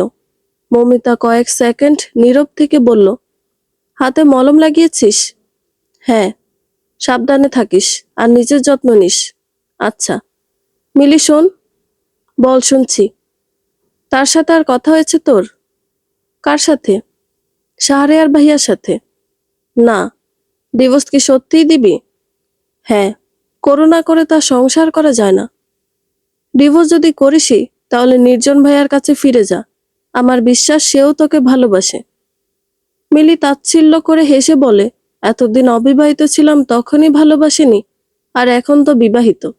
2 দিন পর ডিভোর্সও হবে, এখন সে আমাকে ভালোবাসতে যাবে? তুই তো ডিভোর্সের বিষয়টা তাকে এখনো জানাসনি। সে তো ভেবে বসে আছে তুই তার সাথেই থাকবি। আমি বলি কি, সব কথা তাকে খুলে বল, দেখ সে কি বলে। ফিরিয়ে তো আগে অনেকবার দিয়েছে, তাই না? এইবারও যদি ফিরিয়ে দেয় দিক, লাস্ট একটা চেষ্টা করে দেখ। দরকারে না হয় আরেকবার ছোট হলি, শেষবার। না রে, অনেক তো হলো। সে আসলে আমার জন্য নয়। আমি তো আগেও যোগ্য ছিলাম না, আর এখন তো আরো নই। তাহলে তুই কি করবি? কি চাস? দেখি জীবন আমাকে কোন দিকে নিয়ে যায়। বৈঠাবিহীন নৌকার যেমন কোনো গন্তব্য থাকে না, আমারও তেমন আর কোনো আশা নেই। জীবন যেদিকে নিয়ে যাবে আমিও সেদিকেই যাব। আমি বলছি শোন, নির্জন ভাইয়া তোকে ভালোবাসে, নয়তো কেন এখনো সে তোর খোঁজ খবর নেবে? তুই কেন বলছিস না যে এই সংসার তুই করবি না? আমি কি করব না করব তা তো আমার ব্যাপার। তার দেখার বিষয় না, তাকে কেন বলতে যাব? মৌমিতা হাল ছেড়ে দিয়ে বলল, তোর যা ইচ্ছা হয় তুই কর, কিন্তু একটা কথাই বলবো, তোর জীবনের এখনো অনেকটা সময় পড়ে আছে। এই গুহার জেদ নিয়ে বসে থাকিস না মিলি। মিলি কোনো জবাব দিল না। মৌমিতা বলল, নিজের খেয়াল রাখিস, আমি পরে ফোন দেব আবার। আচ্ছা। ফোন রেখে মিলি দীর্ঘশ্বাস নিল। কি অদ্ভুত জীবন তার। চোখ বন্ধ করে একটু ঘুমানোর চেষ্টা করলো সে। যখন চোখ লেগে আসবে সেই সময় আননোন নাম্বার থেকে একটা কল আসে। মিলি ফোন রিসিভ করতেই ওপাশ থেকে একটা পুরুষালী কণ্ঠ বলে ওঠে, আপু, আমি আপনার হোস্টেলের সামনে, একটা পার্সেল আছে, নিয়ে যান। মিলি বেশ অবাক হলো। সে তো কোনো কিছু অর্ডারই করেনি, তাহলে পার্সেল কে পাঠালো? সে কৌতূহলী হয়ে নিচে নামলো। ডেলিভারি বয় একটা খাম এগিয়ে দিল ওর হাতে। খামের ওপর শাহরিয়ারের নাম দেখে আরো বেশি অবাক হয়ে গেল সে। রুমে এসে খামটা খুলতেই ডিভোর্স পেপার বেরিয়ে এলো, যেখানে অলরেডি শাহরিয়ারের সিগনেচার দেওয়া আছে, সঙ্গে একটা চিঠি। মিলি বেশ কিছুক্ষণ ডিভোর্স পেপারে চোখ বুলালো। বিয়ে, ডিভোর্স শব্দ দুটো অনেকবার মনে মনে আওড়ালো সে। সমাজের চোখে এখন থেকে সে একজন ডিভোর্সিও। প্রলম্বিত শ্বাস নিয়ে সে চিঠিটি পড়তে শুরু করলো। প্রিয় মিলি, প্রিয়, সম্বোধন করার অধিকার আমার নেই আমি জানি, তবু এই সম্বোধনে রাগ করো না। তোমার আমার বিয়ের পূর্ব আমাদের আলাদা একটা পরিচয় ছিল, সম্পর্ক ছিল। সেই পরিচয় কিংবা সম্পর্কের সূত্র ধরেই তুমি আমার নিকট প্রিয়। আমার চোখের সামনে আমি সেই ছোট্ট মেয়েটাকে যখন পরিবারের হাল ধরতে দেখলাম, অফিসের কাজে হিমশিম খেয়েও হার না মেনে সহ্য করতে দেখলাম, সমস্ত ক্লান্তি পেরিয়েও যখন তোমায় হাসতে দেখতাম, ঠিক তখন থেকেই তুমি আমার কাছে প্রিয়। তাই আকস্মিক বিয়ে এবং ডিভোর্স নিশ্চয়ই সেই সম্বোধনটা আমার থেকে কেড়ে নিতে পারে না, বলো? আমার মনে আছে, আমাদের পরিচয়ের শুরু থেকে এই পর্যন্ত 3বার আমি তোমাকে কিছু দিয়েছি।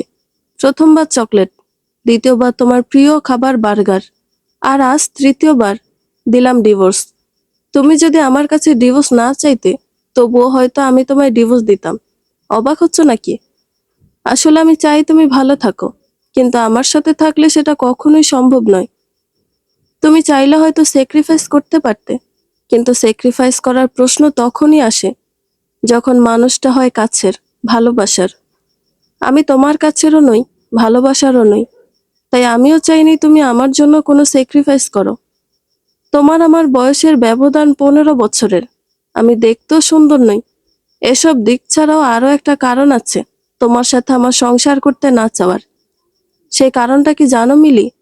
আমি কখনো বাবা হতে পারবো না। আখির সাথে আমার ঝগড়া ঝামেলার মূল কারণে এটাই ছিল। ভালোবেসে বিয়ে করার পরও যাকে আটকে রাখতে পারিনি, সেখানে তোমাকে কিভাবে আটকে রাখবো বলো? আমি চাই তুমি আগের মতোই প্রাণ খুলে হাসো। আমি তোমার পথে বাধা হতে চাইনি কখনো, আর হবও না। আমায় কখনো ঘৃণা করো না। জীবনটাকে নতুন করে সাজিয়ে গুছিয়ে নিও। ভালো থেকো। ইতি, শাহরিয়ার। দ্বিধাহীনভাবে ডিভোর্স পেপারে সই করে দিয়েছে মিলি। 1 সেকেন্ডের জন্যও তাকে কিছু ভাবতে হয়নি, কোনো দোটানায় পড়তে হয়নি। এমনকি চিঠিটা পড়ে তার বিন্দুমাত্র খারাপও লাগেনি। তার মানে এই নয় যে তার ভেতরের সত্তা রোবটে পরিণত হয়েছে। আসলে সে চায় না শাহরিয়ারের প্রতি তার করুণা হোক। সে তো করুণা পাওয়ার মতো কোনো ব্যক্তি নয়। সে সম্মান পাওয়ার যোগ্য, যেটা মিলি পরিচয় প্রথম দিন থেকেই দিয়ে আসছে। এমনকি যোগাযোগ না থাকলেও বাকিটা জীবন সে মনে মনে শাহরিয়ারকে সম্মান করে যাবে। মিলি লম্বা করে শ্বাস নিল। বুক ভরে কতদিন পর যে সে শ্বাস নিয়েছে জানা নেই। হয়তো বোঝা স্বরূপ সম্পর্কে টানাপোড়েন থেকে বের হতে পেরেছে বিধায় এতটা স্বস্তি তার মনের গহীনে কাজ করছে। কিন্তু এই স্বস্তি খুব বেশি দিন স্থায়ী হলো না।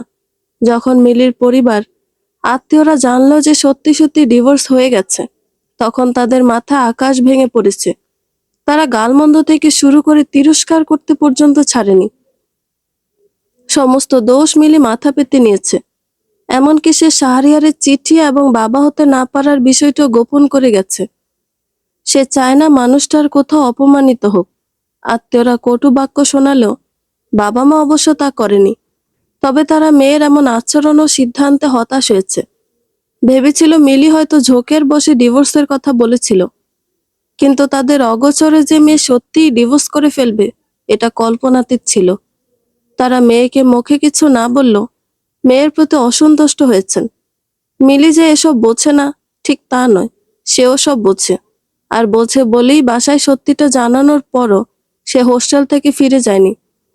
বাবা মা অবশ্য কয়েকবার ফোন করে আসার কথা বলেছিল, কিন্তু মিলি তাতেও রাজি হয়নি।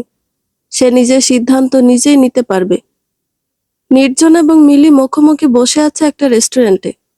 নির্জন যে কোনোভাবেই হোক মিলি ডিভোর্সের কথা জেনে গেছে, এমনকি সে নিজের মনের কথাও স্বীকার করেছে মিলির নিকট। কিন্তু মিলি অবুঝ, সে এখন আর এসব শুনতে চায় না, বুঝতে চায় না। ওয়েটার এসে খাবার দিয়ে গেলে নির্জন বলল, তুমি তো পোড়া হাত দিয়ে খেতে পারবে না, আমি তোমাকে খাইয়ে দিই। থ্যাংক ইউ, কিন্তু লাগবে না, আমি চামচ দিয়ে খেতে পারবো। দুর্বুদ্ধ হাসল নির্জন। মিলি ভ্রু কুঞ্চন করে বলল, হাসছো কেন? নির্জন চেয়ারের সাথে হেলান দিয়ে বসে বলল, হাসছি পুরনো কথা মনে করে।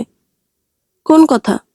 আগে যখন তুমি আমার জন্য পাগল ছিলে, আমাকে ভালোবাসতে, তখন কি করতে মনে আছে? মিলির সব মনে আছে, খুব ভালো করে মনে আছে। তবু সে উত্তর না দিয়ে জিজ্ঞাসু দৃষ্টিতে তাকিয়ে রয়েছে। নির্জন বলল, আগে যখন আমরা দেখা করতাম, তখন সবসময় তুমি আমার হাতে খাওয়ার জন্য বায়না করতে। আমি খাইয়ে দিতাম না বলে গাল ফুলিয়ে বসে থাকতে। তখন তোমার হাত সম্পূর্ণ ভালো ছিল, তবু আমার হাতে খাওয়ার জন্য বায়না করতে। আর এখন তোমার হাত পুড়ে গেছে, আমি নিজে ইচ্ছে করে খাইয়ে দিতে চাচ্ছি, অথচ তুমি তুমি এখন মুখ ফিরিয়ে নিচ্ছ। কেন মিলি? কেন এত পরিবর্তন? মিলি দীর্ঘশ্বাস নিয়ে দৃষ্টি ফেরালো অন্যদিকে। মৃদুস্বরে বলল, মানুষ এবং সময় সবসময় তার একরকম থাকে না। সিচুয়েশনে অনেক কিছু বদলে দেয়। তোমাকে কি বদলে দিল? বিয়ে? মিলি পুনরায় দীর্ঘশ্বাস নিয়ে বলল, আমি জানি না। তুমি কি আমাকে এসব কথা বলার জন্য এখানে ডেকেছ? যদি বলি হ্যাঁ, তাহলে বলবো নিজের সময় নষ্ট করছো। এত কেন অবহেলা মিলি? অবহেলা কেন হবে? তুমি তো সবই জানো। হ্যাঁ জানি, সব জেনেই এখন আমি তোমাকে ভালোবাসি, বিয়ে করতে চাই। করুণা করছো? করুণা তোমাকে করা যায় না। তোমার বিয়ে হয়েছে, একথা জানার আগে থেকে আমি তোমাকে ভালোবাসি। মানুষের জীবনে ঝড় বিপদ আসে, ঝড়ে মানুষের ঘরবাড়ি ভেঙে যায়, ফসল নষ্ট হয়ে যায় কৃষকদের। বিপদ মানুষের জীবনকে তছনছ করে দেয়, অশান্তিতে ডুবিয়ে রাখে। তাই বলে কি তারা সেখানেই পড়ে থাকে, নতুন করে আবার সব শুরু করে না? জীবন তো সবসময় যুক্তির উপর নির্ভর করে চলে না। আচ্ছা বেশ, সব বাদ। তুমি শুধু আমার একটা প্রশ্নের উত্তর দাও, তুমি আমাকে এখন আর ভালোবাসো না? মিলি চুপ করে আছে। নির্জন ফের তাগাদা দিয়ে বলল, কথা বলো, বেশি কিছু বলতে হবে না, জাস্ট ইয়েস অর নো। মিলি এক বুক হাহাকার এবং দীর্ঘশ্বাস গোপন করে বলল, আমার মধ্যে কোনো ভালোবাসা নেই। ঝড় আমার জীবনে স্থায়ী না হলেও তার চিহ্ন রেখে গেছে। তাছাড়া এসব নিয়ে কথা বলতে ভালো লাগছে না। নির্জন হাল ছেড়ে দিল। অনেক আশা নিয়ে এসেছিল আজ মিলিকে বোঝাতে। অবুঝকে বোঝানো যায়, কিন্তু যে বুঝেও বুঝতে চায় না, তাকে কিভাবে বোঝানো সম্ভব? শাহরিয়ার আগের চাকরিটা ছেড়ে দিয়ে নতুন চাকরি নিয়েছে। আগের বাড়িটাও ছেড়ে দিয়েছে সে। মিলিকে ডিভোর্স লেটার পাঠানোর এক সপ্তাহ আগে সে বাসা পরিবর্তন করেছে। সবার থেকে অনেকটা দূরে চলে এসেছে। যোগাযোগ বন্ধ রেখেছে। গ্রামের বাড়িতে তার বাবা মা আছে। মিলির সাথে বিয়ের বিষয়টা তারাও জানতেন। তারা চেয়েছিলেন দুই পরিবার মিলে আবার ওদের বিয়ে দিতে। কিন্তু তারা চাইলেই তো আর সব হবে না। যে দুজন মানুষকে কেন্দ্র করে তাদের চাওয়ার বহিঃপ্রকাশ, সেই দুজন মানুষই তো চায় না একসাথে থাকতে। শাহরিয়ার নিজেই চায় না তার অন্ধকার জীবনের সাথে জড়িয়ে থেকে মিলির রৌদ্রোজ্জ্বল ঝলমলে জীবনটা নষ্ট হোক।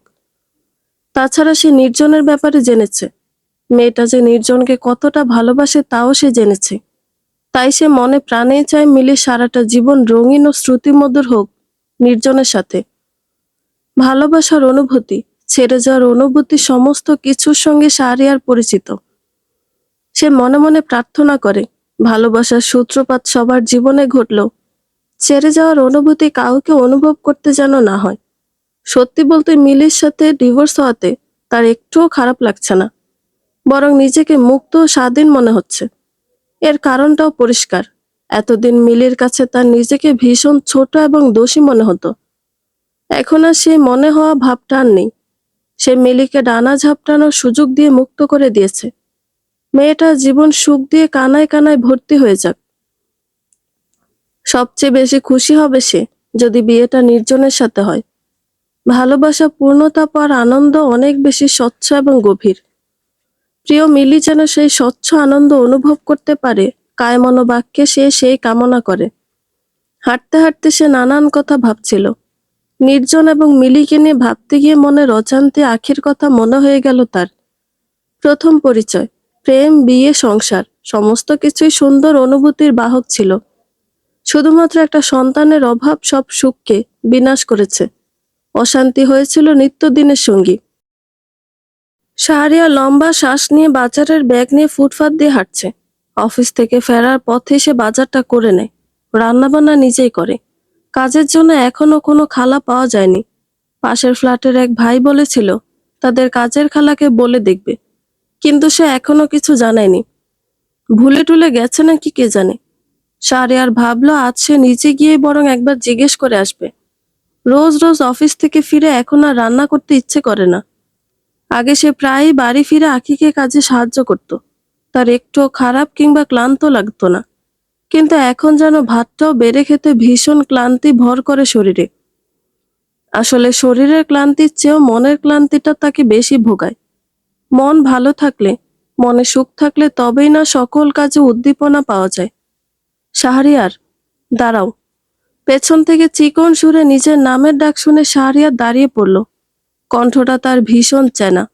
পিছু ফিরে তার ধারণা একদমই ভুল প্রমাণিত হলো না। আখি বড় বড় কদম ফেলে এগিয়ে এলো। এই কয়েক মাসই মেয়েটা একদম শুকিয়ে গেছে। রুগ্ন শরীর, মলিন চেহারায় বলে দিচ্ছে আখি আর ভালো নেই। শাহরিয়ার কিছু বলল না, নিশ্চুপ হয়ে শুধু তাকিয়ে আছে। আখি মলিন হেসে বলল, অফিস থেকে ফিরলে? শাহরিয়ার ছোট করে বলল, তোমার সময় হবে? তাহলে একটু কথা বলতাম। বলো। কোথাও বসে বলি? শাহরিয়ার হাতের বাজারের ব্যাগ দেখিয়ে বলল, এগুলো নিয়ে কোনো রেস্টুরেন্টে যাব কিভাবে? রেস্টুরেন্টে কেন, চলো চায়ের দোকানে বসি। শাহরিয়ারের বিয়ের আগের কথা মনে পড়ে গেল। দুজনের প্রণয়ের সময় তারা চায়ের দোকানে ফুটপাতে হেঁটে হেঁটেই গল্প করত। সে দীর্ঘশ্বাস গোপন করে বলল, চলো। দুজনে একটা পাশের চায়ের দোকানে গেল। এই দোকানটা মোটামুটি ফাঁকাই বলা চলে। ওরা ছাড়া আরো দুজন ক্রেতা আছে শুধু। ওরা একটু দূরের বেঞ্চিতে বসলো। শাহরিয়া চায়ের অর্ডার দিয়ে জিজ্ঞেস করলো, তুমি এদিকে কোথায় গিয়েছিলে? তোমার কাছে এসেছি। শাহরিয়ার অবাক হয়ে শুধালো, আমার কাছে? হ্যাঁ, তুমি আগের চাকরিটা ছেড়ে নতুন চাকরি নিয়েছো শুনলাম। বাসাও পাল্টে ফেলেছো। আগের অফিসে জহিরুল ভাইয়ের থেকে ঠিকানা নিয়ে এসেছি। সরাসরি তোমার অফিসেই গেছিলাম। কিন্তু আমার আসতে একটু দেরি হয়ে গেছে, নয়তো গেটেই দেখা হয়ে যেত। আর কিছু শোনোনি? শুনেছি, বিয়ে করেছো তুমি। বিয়ে তো তুমিও করেছো। আখির মুখটা করুণ দেখালো। সে আনত মুখে বলল, কিন্তু ডিভোর্স হয়ে গেছে। শাহরিয়ার এসব জানে আগে থেকে, সব কথাই তার কানে আসে। সে কিছু বলল না। আখি বলল, মিলিকে বিয়ে করেছিলে তুমি? সিচুয়েশন বাধ্য করেছিল। তাহলে ডিভোর্স কেন দিলে? কারণ মিলি বেটার ডিজার্ভ করে। তাছাড়া তুমি বাচ্চার জন্য ভালোবেসেও আমাকে ছেড়ে চলে গেছো। আটকাইনি তোমায়, তোমার সুখের পথে বাধাও দেইনি। সেখানে মিলি তো আর আমাকে ভালোবাসতো না। তাহলে ওর সুখের পথে কাটা হয় কিভাবে বলো? এতদিন পর এসে তুমি কেন এসব জানতে চাচ্ছ? শাহরিয়ার চায়ের কাপে চুমুক দিয়ে উত্তরের জন্য অপেক্ষা করছে। আখি চায়ের কাপ হাতে ধরে বসে আছে। কাঁপছে মনে হয় মেয়েটা। নিজেকে সামলে নিয়ে আখি বলল, আমি আসলে আমি আসলে তোমার কাছে ক্ষমা চাইতে এসেছি। কেন? তোমার প্রতি তো আমার কোনো রাগ, ক্ষোভ, অভিযোগ কোনোটাই নেই। আমি জানি, কিন্তু তবু আমি অনুতপ্ত। শুধু অনুতপ্ত? আখি চোখ মেলে তাকালো। শাহরিয়ার বলল, তোমার চোখ দেখে মনে হচ্ছে তুমি আরো কিছু বলতে চাও। আখি সাহস সঞ্চয় করে বলল, সব ভুলে কি আমরা এক হতে পারি না শাহরিয়ার? শাহরিয়ার ভাবলেশীন দৃষ্টিতে তাকিয়ে রইল কিছুক্ষণ। কাপের অবশিষ্ট চাটুকু শেষ করে বিল মিটিয়ে উঠে দাঁড়ালো। বাজারের ব্যাগ হাতে নিয়ে চুপচাপ হাঁটা ধরেছে। আঁকি ফ্যাল ফ্যাল দৃষ্টিতে তাকিয়ে আছে। তার চোখ অশ্রুতে টইটম্বুর। কিছু দূর এগিয়ে শাহরিয়ার পিছু ফিরে তাকালো। আঁকিকে উদ্দেশ্য করে বলল, এক হওয়ার কথা বলে এখনো একা বসে আছো যে? সংসার কি চায়ের দোকানে করবে? আখির মস্তিষ্ক ফাঁকা ফাঁকা লাগছে। সে কিছুই বুঝতে পারছে না। সে সম্বাহনের মতো এগিয়ে গেল শাহরিয়ারের কাছে। শাহরিয়ার মৃদু হেসে বলল, সংসার করার আগে আবার বিয়ে তো করতে হবে, তাই না? তুমি? সত্যিই বলছি। কিন্তু বাচ্চা? আমি তো কোনোদিন বাবা হতে পারবো না। আমরা বাচ্চা দত্তক নেব। শাহরিয়ার আফসোসের সুরে বলল, প্রথমে যদি এই সিদ্ধান্তটা নিতে, তাহলে আজ আমাদের এমন দিন হয়তো দেখতে হতো না। আখি অপরাধ দিনে মাথা নত করে ফেলল। শাহরিয়ার বলল, চলো। কোথায়? কাজী অফিস। তোমার পরিবার? মানিয়ে নেব। যাকে ভালোবেসে যতনে রেখেছি, তাকে পরিবারের জন্য মানিয়েও নিতে পারবো। আখি হাসল, সন্তুষ্টির হাসি। নিজের পাপের, অপরাধের প্রায়শ্চিত্ত করার যে সুযোগটা আজ সে পেয়েছে, সেই সুযোগ আর সে হাতছাড়া করবে না। সে শক্ত করে শাহরিয়ারের এক হাত চেপে ধরল। মৃত্যুর শেষ নিঃশ্বাস অবধি সে এই হাত ধরে রাখবে। মিলির ফোন বাজছে অনবরত। বাড়ি থেকে বারবার ফোন করছে। সবাই মিলে সিদ্ধান্ত নিয়েছে মিলিকে আবার বিয়ে দেবে। বেশ কয়েকটা পাত্র দেখেছে তারা। একবার তো মিলিকে ডেকে নিয়ে কিছু না বলে কয়ে পাত্রপক্ষের সামনে বসিয়ে দিয়েছিল। ছেলেপক্ষ মিলিকে পছন্দ করেছিল, কিন্তু মিলির সাফ কথা, সে বিয়ে করবে না। তার এই সিদ্ধান্তের থোড়াই পরোয়া করছে কেউ? তারা অনেকগুলো ছেলে দেখেছে, ছেলের ছবিও পাঠিয়েছে। মিলি সেই ছবিগুলোর দিকে তাকিয়েও দেখেনি। আজ নাকি আরেক পাত্রপক্ষ আসবে। ছেলে ডাক্তার, ভালো অবস্থা সম্পন্ন। ছেলে মিলির ছবি দেখে পছন্দ করে ফেলেছে, তাই আজ পরিবার নিয়ে আসবে দেখতে। এটা নিয়ে গতকাল রাত থেকে বাড়িতে ঝামেলা হচ্ছে মিলির। অনেক রাত অবধি ফোনে কথা কাটাকাটি হয়েছে। রাগে ঘুমও হয়নি, যার ফলে আজ সকালে সে অফিসেও যেতে পারেনি। সুলতানা বেশ কয়েকবার ডাকলেও মিলি ওঠেনি। অগত্যা সুলতানা একাই চলে গেছিল। বাড়ি থেকে বারবার ফোন আসছে বিধায় বিরক্ত হয়ে এবার ফোনই বন্ধ করে রেখেছে মিলি। আবার ঘুমাবে বলে যখন বালিশে মাথা রাখলো, তখনই দরজায় টোকা পড়ল। দরজা খুলে দেখতে পায় সুলতানাকে। কি ব্যাপার, অফিস ছুটি নাকি? জিজ্ঞেস করলো মিলি। না, তোমার ফোন বন্ধ, তাই ছুটি নিয়ে এসেছি। ফোন বন্ধ কেন? কি হয়েছে? নির্জন ভাইয়া তোমাকে না পেয়ে আমাকে কল করেছিল। মিলের বুকটা ভয়ে ধক করে উঠল। সেদিনের পর নির্জন আর ফোন করেনি, দেখা হয়নি। কিছু হলো নাকি আবার ওর? সে আতঙ্কিত হয়ে জিজ্ঞেস করলো, কোনো সমস্যা? ভাইয়া তো বিদেশ চলে যাচ্ছে। মানে? হ্যাঁ, সে যে বিদেশ চলে যাবে তুমি জানতে?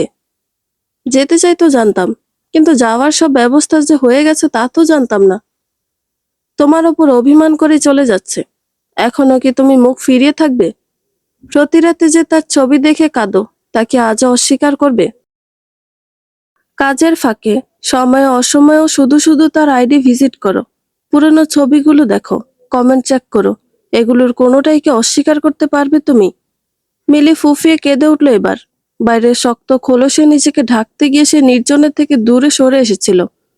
তবে অস্বীকার করার তো জো নেই যে সে আজও আগের মতোই নির্জনকে ভালোবাসে, হয়তো এখন আরো বেশি। সুলতানা কাঁধে হাত রেখে বলল, আর ভেবো না। নির্জন ভাইয়ার কাছে যাও, সরাসরি কথা বলো। ভাইয়া চলে গেলে সেটা আর কখনোই সম্ভব হবে না। যাও মিলি, ভাইয়া এখন এয়ারপোর্টে আছে। তার ফ্লাইটের কিন্তু বেশি সময় নেই। মিলি যেভাবে ছিল সেভাবেই যাওয়ার জন্য চোখের পানি মুছে বেরিয়ে পড়ল। নির্জনের নাম্বারে ডায়াল করে দেখলো রিং হচ্ছে, কিন্তু ফোন রিসিভ করছে না নির্জন। মিলির অস্থিরতা বেড়ে যাচ্ছে। বিরতিহীনভাবে তবুও সে ফোন দিচ্ছে। অবশেষে নির্জন যখন ফোন রিসিভ করলো, মিলি তখন অস্থির চিত্তে বলল, কোথায় তুমি? নির্জন গম্ভীর হয়ে বলল, এয়ারপোর্ট। তুমি একটু অপেক্ষা করো প্লিজ, আমি এখনই আসছি। এখন আর এসে কি করবে? প্লিজ নির্জন। আচ্ছা আসো। রাস্তা যেন আর ফুরাচ্ছিল না। যখন মিলি এয়ারপোর্টে পৌঁছালো উদ্ভ্রান্তের মতো দৌড়াচ্ছিল সে। গিয়ে দেখে নির্জন লাগেজ নিয়ে বসে আছে। মিলি দৌড়ে কাছে যায়, হাঁপাতে হাঁপাতে বলে, তুমি আমাকে না বলে চলে যাচ্ছ কেন? ভালোবাসা শেষ হয়ে গেল? আর অপেক্ষা করতে পারলে না? তোমায় বলে কি হবে? আমার চলে যাওয়ায় না যাওয়ায় তো তোমার কিছু যায় আসে না। অবশ্য খুশি হতে পারো। তুমি চলে গেলে আমি খুশি হব। হ্যাঁ, বারবার কেউ ভালোবাসি বলে জ্বালাবে না আর। একসময় এসব কথা আমি বলতাম, এখন আমার কথা আমাকেই ফিরিয়ে দেওয়া হচ্ছে। হুম, তখন তুমি আমাকে ভালোবাসতে, আর এখন? এখন আমি তোমাকে ভালোবাসি। নির্জন বিস্ময় নিয়ে শুধায়, কি? ভালোবাসি। আলগোছে জড়িয়ে ধরল মিলি। বলল, আমি তোমাকে ভীষণ ভালোবাসি। কিন্তু তুমি কি করে এভাবে আমাকে ছেড়ে চলে যাওয়ার কথা ভাবতে পারলে? যাব না তো। মিলি মাথা তুলে বলল, মানে? মানে আমি বিদেশ যাচ্ছি না? কি বলো এসব? ক্যান্সেল করে দেবে? না তো, আজ যাব না। আমার ফ্লাইট আরো 2 দিন পর। তাহলে সুলতানা যে বলল? এটা আমাদেরই প্ল্যান ছিল। ও বলার পরে আমি এয়ারপোর্টে এসেছি। এই যে লাগেজ, এটা তো ফাঁকা। লাগেজ উঁচু করে দেখালো নির্জন। মিলি রেগে মারতে শুরু করে। নির্জন ওকে থামিয়ে বলে, এভাবে তোমায় রেখে কি করে যাই? বিয়ে করে তারপরই যাব, এবং পরে তোমাকেও আমার কাছে নিয়ে যাব। আমি যাব না। যাবে না মানে? তোমাকে এত যত্ন করে মনে রেখেছি কি তোমাকে একলা রেখে যাওয়ার জন্য? প্রয়োজনে জোর করে হলেও নিয়ে যাব। দেখা যাবে কিভাবে নাও। নাটক তো অনেক করলে। চলো এবার বাড়ি ফিরি। হ্যাঁ চলো। দুজনে একটা সিনজি নিয়ে নিল। মিলি তখন বলল, আমাকে এত কষ্ট দিয়ে এখানে নিয়ে এলে, এর জন্য শাস্তি পাবে না? শাস্তিও দেবে? বেশ, বলো কি শাস্তি। একটা গান শোনাও। এখানে? হো। চুপি চুপি গাইবে, আমি শুনলেই হবে? বইয়ের শাস্তি তো মাথা পেতে নিতেই হবে। মিলি নির্জনের এক হাত জড়িয়ে ধরে মুচকি হাসলো। নির্জন গলা ঝেড়ে মিলির কানের কাছে মুখ নিয়ে গান গাইতে শুরু করে। যতনে রেখেছি তোমায় এই মনেরই মনি কোঠায়, কখনো ভুলো না আমায়।